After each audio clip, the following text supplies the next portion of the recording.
je vais chercher de voir comment le droit pénal peut donner une réponse face au changement climatique, face au comportement qui cause le changement climatique et face aux effets du changement climatique, soit en termes de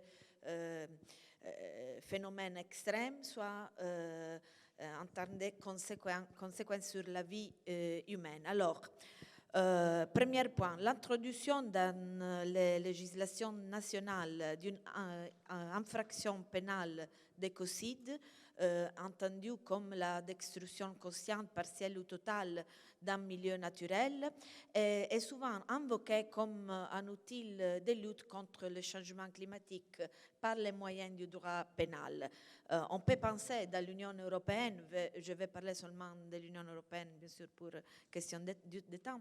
La France a été le premier pays à introduire ces nouveaux délits environnementaux par la loi du 2021 portant lutte contre le dérèglement climatique, précisément, et renforcement de la résilience face à ces effets. Au sein de l'Union européenne, il y a des autres pays qui vont suivre la France, par exemple les Pays-Bas, les Belgiques, et surtout le Parlement européen en mars 2023, après c'est-à-dire poussé vers l'introduction de l'écocide dans le texte de proposition d'une nouvelle directive sur la protection pénale de l'environnement, une proposition faite par la Commission européenne en décembre 2021. Eh bien, cette intervention du Parlement européen a été saluée comme une prise de position historique, surtout parce que le terme écocide n'a jamais apparu dans la législation européenne. Force est de constater toutefois que le texte de l'accord provisoire entre les co-législateurs européens ne consacre pas, du moins explicitement, les crimes d'écocide, c'est-à-dire le nouveau texte prévoit la notion d'infraction dite qualifiée qui fera l'objet des sanctions plus strictes si elle est à l'origine de la destruction d'un écosystème ou d'un habitat à l'intérieur d'un site protégé ou des dommages à la qualité de l'air, du sol, de l'eau. Les préambules du texte provisoire précise simplement qu'il s'agit d'infractions comparables à l'écocide.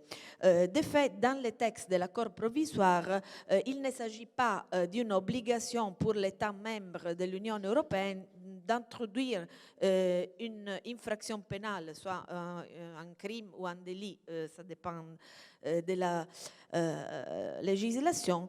Et, on peut dire beaucoup de bruit pour peu de choses. Cependant, il faut noter que même lorsque l'écocide n'est pas explicitement mentionné, dans la plupart des pays, la dégradation de l'environnement, bien sûr, est déjà considérée comme un crime ou délit. Par exemple, en Italie, comme Afef vient de dire, en 2015, le code pénal a été amendé avec l'introduction, entre autres, du crime des catastrophes naturelles.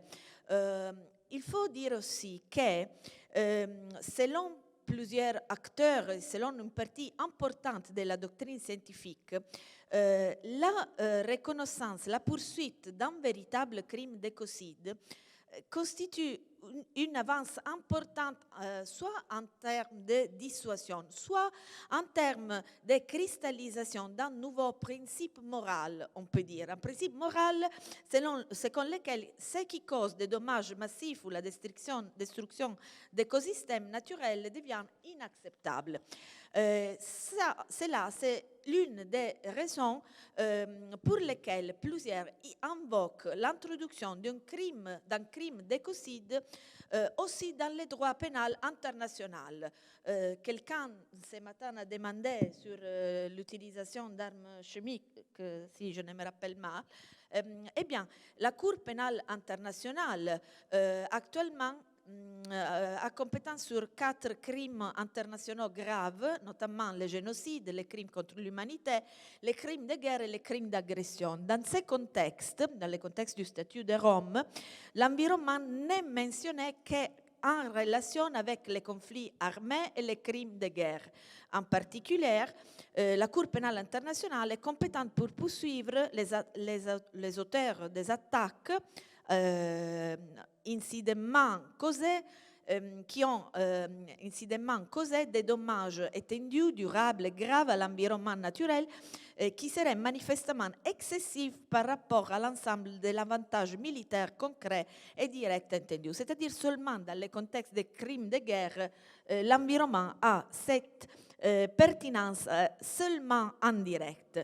Il faut dire que ça remonte au moins en 2010, la proposition d'introduire les crimes d'écocide dans les statuts de Rome par Paul Higgins, un avocat britannique, comme 5e crime grave. La Cour pénale internationale seulement a de la compétence sur les crimes prévus dans les statuts de Rome, comme vous le savez. Il faut dire que pour faire de l'écocide un crime international, il faut bien sûr modifier les statuts de Rome, comme ça passait avec les crimes d'agression, entrés en vigueur en 2018.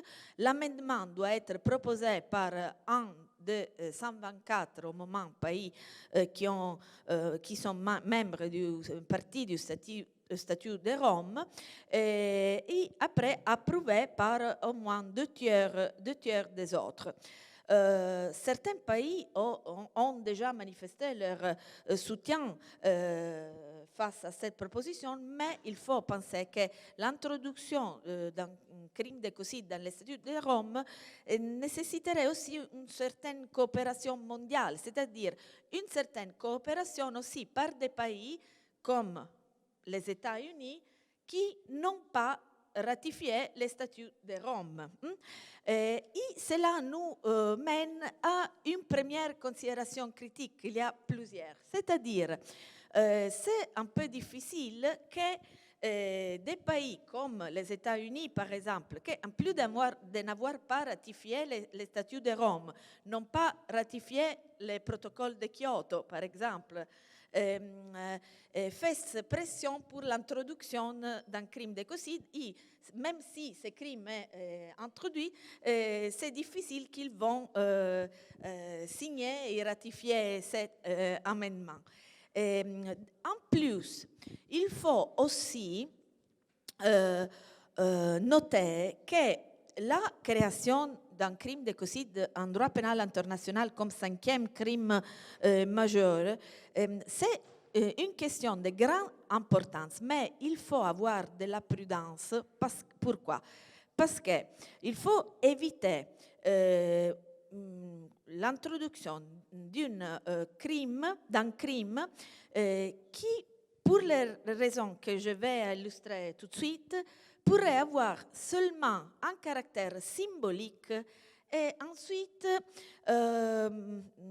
augmenter les critiques qu'on connaît vers la Cour pénale internationale et l'efficacité de son action. Eh bien, pourquoi je dis il faut faire attention? Pensons que, si vous pensez, il n'y a pas, je crois, des autres cas où on peut trouver une sorte de plébiscite sur l'introduction d'un crime d'écocide, comme pour l'introduction d'un crime d'écocide. On peut dire une focalisation, une polarisation, soit de l'opinion publique, soit de la doctrine. Dans une certaine mesure, précisément cette polarisation, c'est dangereuse. Pourquoi? Pourquoi cette polarisation empêche une réflexion sur l'efficacité de cet instrument et plus en général sur l'efficacité des crimes contre l'environnement face au changement climatique et ses effets. En fait, l'écocide appartient à la même famille que les crimes et délits contre l'environnement. La structure est la même. Qu'est-ce que ça signifie? Ça signifie que il faut, première, un acte illégal, c'est-à-dire en contradiction, en violation d'une norme administrative, on peut dire, pour simplifier. Deuxième, il faut vérifier que ce comportement est susceptible et de nature à déterminer par exemple, un phénomène climatique extrême ou à déterminer les changements climatiques, encore plus compliqués. Et troisième, il faut vérifier l'intention ou au moins l'intention de nuire par rapport aux effets.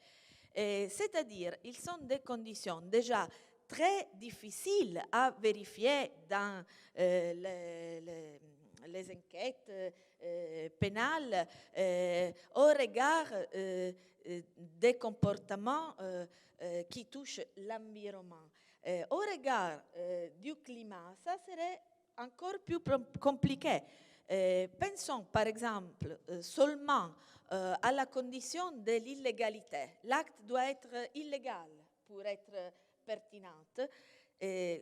En référence à l'Union européenne, cela signifie que les comportements considérés doivent être limités, par exemple, seulement aux comportements d'entreprises potentiellement soumises à la directive européenne de 2003 relative au marché des émissions, c'est-à-dire toutes les autres entreprises.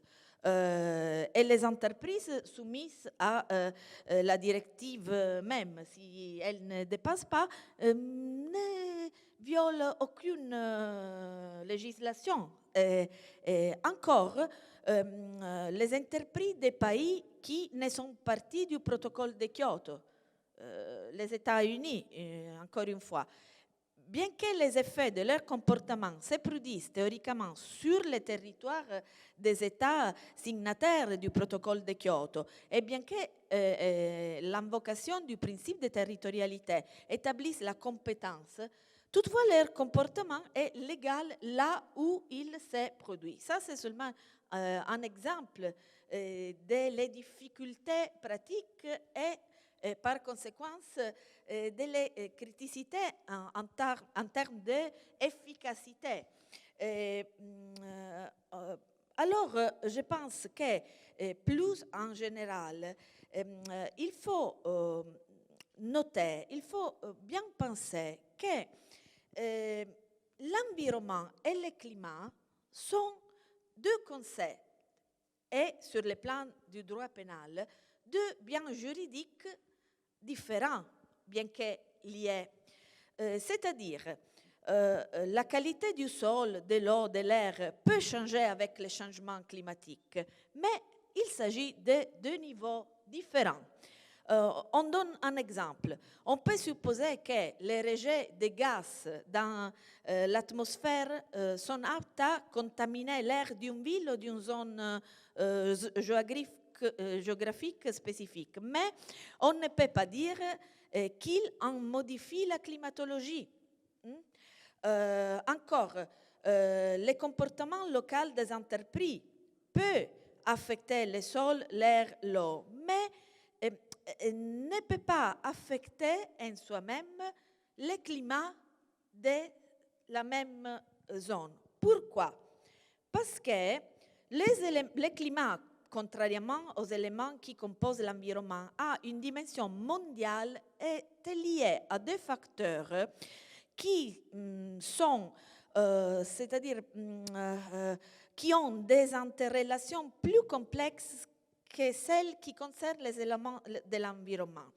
Par exemple,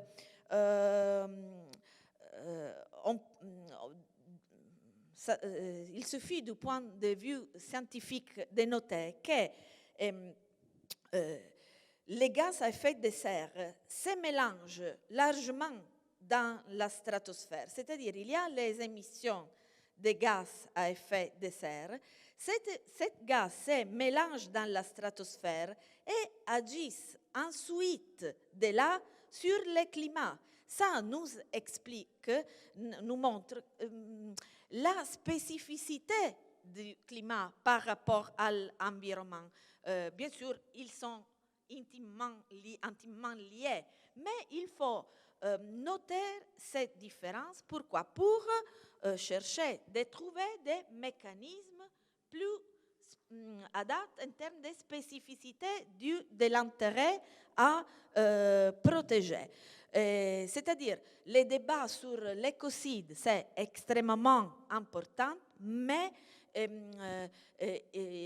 il faut développer une stratégie d'intervention plus spécifique. À ce regard, on peut dire que on peut penser à un droit pénal du climat articulé sur 3 axes. Les premiers 2 axes reflètent les spécificités de la régulation mondiale et nationale du climat. Cette dernière étant centrée, comme on le sait, sur 2 modèles réglementaires successifs mais complémentaires. L'un basé sur la régulation du marché des droits d'émission, le protocole de Kyoto, l'autre visant à atteindre la neutralité climatique. Okay? Le 3e axe aborde la criminalité climatique sous l'angle du droit international des droits de l'homme qui ont été abordés ce matin par monsieur le professeur Prieur. À son tour, divisé en 2 sous-axes, le droit pénal international des droits de l'homme et le recours, comme du titre de la communication, au devoir de due diligence, de diligence raisonnable pour les entreprises. Alors, dans 5 minutes, combien me reste? 5 minutes? 4? Merci. Alors, premier axe, les marchés de gaz à effet de serre. Au niveau de l'Union européenne, la directive 2003-87 établit un système d'échange de quotas d'émissions de gaz à effet de serre dans l'Union européenne. Cela est la pierre angulaire de la politique climatique de l'Union européenne. Eh bien, après un long débat sur la nature juridique des droits d'émission, les règlements et la directive sur les abus des marchés ont considéré les droits d'émission comme des instruments financiers. Qu'est-ce que ça signifie? Ça signifie que les délits d'initié, l'insider trading, et les délits de manipulation des marchés sont applicables au comportement des entreprises qui mettent en danger les marchés des droits des émissions. Pensons par exemple à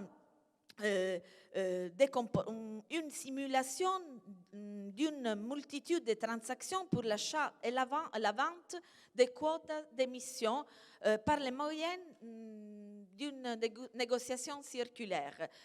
Il faut aussi noter à ce respect que de nombreuses sociétés de services financiers ont investi dans des projets d'énergie propre ou de régénération des forêts. Ils disposent par conséquent des droits de décontamination, c'est-à-dire des droits obtenus par les moyens d'investissement dans des projets verts dans des pays du tiers-monde ou en voie de développement. Ce fait, c'est très dangereux en termes d'intégrité du marché des droits d'émission, vous comprenez, et surtout en termes des effets sur les objectifs du système des marchés de gaz à effet de serre.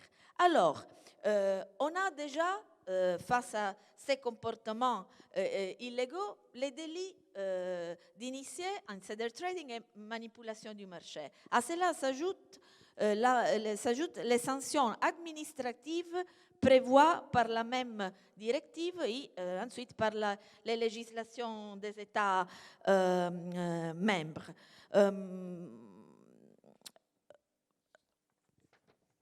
on peut dire en futur, en perspective de réforme, on peut penser les sanctions administratives maintenant s'appliquent c'est-à-dire à l'émission non compensée, quand l'entreprise dépasse sans compenser. On peut penser à une sanction pénale pour ces comportements, pas simplement une sanction administrative. Aussi, en perspective de réforme, on peut considérer la possibilité de qualifier comme infraction pénale la mise sur le marché des droits d'émission inexistantes ou des ventes multiples de ces droits. Deuxième axe, la neutralité climatique. La législation européenne pertinente, le règlement de 2021, numéro 119, ne contient pas de dispositions de sanctions concernant l'objectif de la neutralité climatique jusqu'à 2050. Mais il y a des propositions doctrinales par Helmut Satzger, par Adrian Nieto Martin, qui déjà font des propositions à ces propos. Par exemple, la création des délits d'accumulation qui sanctionnent les émissions de gaz non compensées. Quelle est la différence par rapport à ce qui est déjà dit? Que selon cette proposition, dans le futur, on peut penser à un système, selon les auteurs, où il n'y a pas, où les émissions peuvent être compensées, non pas en achetant des autres droits d'émission, c'est-à-dire des droits à polluer encore plus, mais seulement des droits de décontamination. Cela est une différence très importante. Enfin, troisième axe, ce deuxième, ce n'est pas actuel, c'est une perspective. Troisième axe, les droits pénals des droits de l'homme. Deux sous-axes. Les crimes contre l'humanité. On a dit des difficultés liées à l'introduction d'un crime d'écocide comme 5e crime. On peut penser à des crimes qui sont déjà dans la compétence de la Cour pénale internationale. Le changement climatique, dans cette perspective, doit être interprété comme une attaque généralisée et systématique contre la population civile, résultat de la politique d'une organisation. Ça, c'est l'élément de contexte nécessaire selon l'article 7 du statut de Rome, qui se matérialise par certains des comportements visés au même article 7. La migration forcée d'une population, par exemple, la commission de tout autre acte causant intentionnellement de grandes souffrances ou menaçant gravement l'intégrité physique ou la santé mentale ou physique, seront particulièrement pertinentes. Cependant, il y a ici aussi un problème. Le problème précisément de l'élément de contexte, la politique d'une organisation. Parce que selon la doctrine majoritaire, la politique d'une organisation ne peut pas être une politique d'un acteur non étatique comme une entreprise. Alors, toujours, le droit international des droits de l'homme nous donne des autres possibilités, indirectes, mais peut-être efficaces, effectives. Première, les programmes de conformité réglementaire en matière de droits des hommes, les obligations de due diligence, de diligence raisonnable. Les entreprises, il il faut qu'elles font une évaluation de l'impact de leur activité sur les droits de l'homme et qui mettent en œuvre des mesures correctives et réparatrices. Une récente proposition de directive de la Commission européenne sur les devoirs de diligence indique clairement que les entreprises doivent tenir compte des effets que leurs activités peuvent avoir sur les changements climatiques, car elles font un préjudice aux droits de l'homme. La même directive propose, en cas de violation par les entreprises de ces devoirs de diligence, des sanctions administratives et, à l'article 20, pour les cas les plus graves, aussi des sanctions pénales. Deuxième axe, la transparence. Sub-axe, la transparence. C'est-à-dire les entreprises dans l'Union européenne sont aussi obligées à faire preuve de transparence et divulguer les mesures qu'ils prennent en référence à l'environnement, au changement climatique inclus.